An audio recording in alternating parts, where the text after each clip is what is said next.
Salam damai sejahtera, saudara-saudariku terkasih dalam Kristus Yesus. Siapa di antara kita yang tidak pernah bermimpi? Ada banyak pertanyaan yang menggelitik di pikiran saya yang berkaitan dengan mimpi. Seperti apa kita ingat akan mimpi kita semalam setelah kita terbangun? Kadang saya juga bertanya-tanya, apa sih arti mimpi kita itu? Apa ya kata Alkitab mengenai mimpi? Apa kita boleh menafsirkannya? Sigmund Freud, seorang bapak psikologi, mengatakan bahwa mimpi merupakan pesan alam bawah sadar yang abstrak terhadap alam sadar. Pesan-pesan ini berisi keinginan, ketakutan, dan berbagai macam aktivitas emosi lainnya, termasuk aktivitas emosi yang sama sekali tidak kita sadari.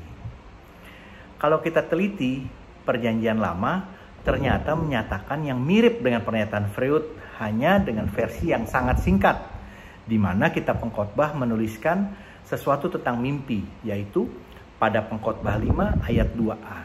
Katanya, mimpi disebabkan oleh banyak kesibukan.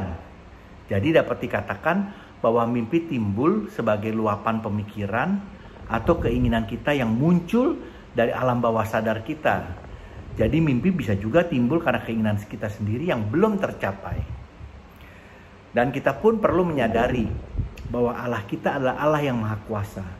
Dia dapat melakukan segala sesuatu dengan kehendaknya, sesuai dengan kehendaknya. Dia dapat menyampaikan apapun kepada kita melalui berbagai macam hal, termasuk juga melalui mimpi. Alkitab mencatat ada banyak kali Tuhan menyampaikan segala sesuatunya melalui mimpi.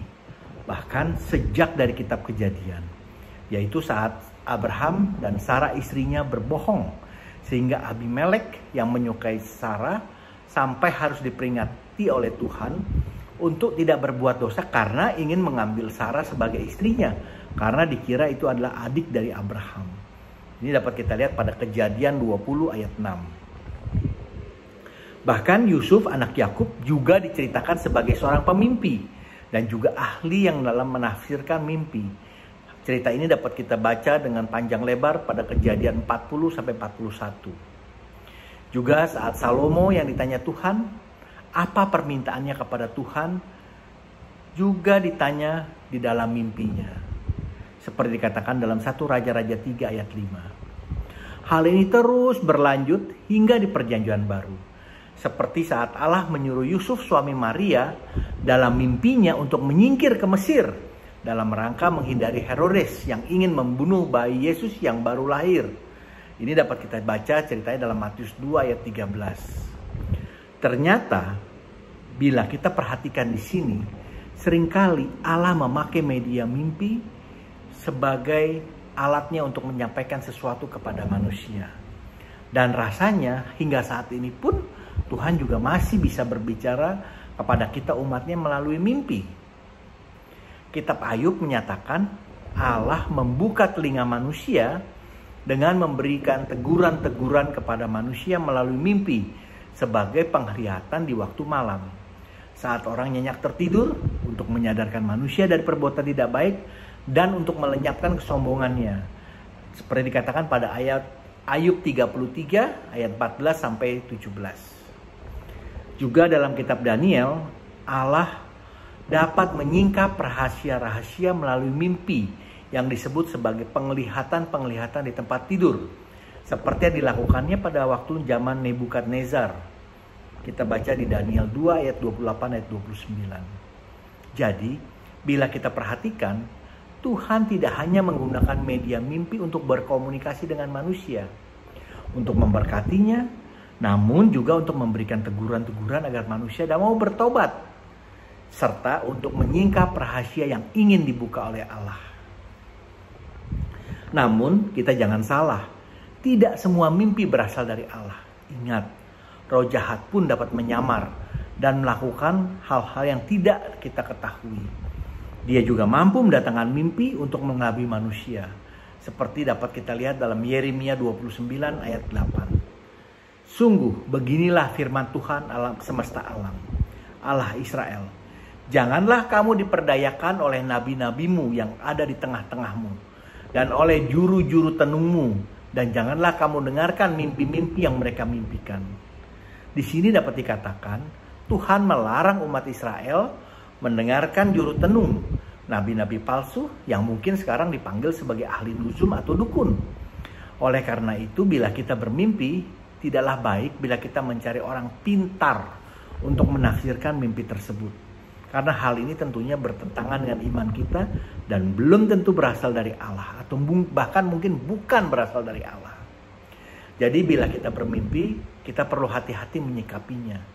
Belum tentu setiap mimpi kita itu adalah pesan dari Allah untuk kita. Kita perlu bertanya pada nurani kita juga. Apakah ini baik buat kita? Apakah bertentangan dengan firman Allah? Kalau semua jawabannya baik, maka ya sudah, kita imani saja. Tapi kalau tidak, baiklah kita lupakan. Karena bisa saja itu hanya sekedar dari bunga tidur, atau bahkan merupakan tipu daya dari si jahat. Kita perlu selalu memiliki relasi yang baik dengan Tuhan. Karena bila relasi kita baik, hidup doa kita baik, dan kita rajin membaca kitab suci, maka tidak ada celah bagi si jahat untuk dapat masuk. Sebaliknya, bila relasi kita kurang baik, maka akan terbuka celah di sana sini yang dapat menjadi gangguan buat kita.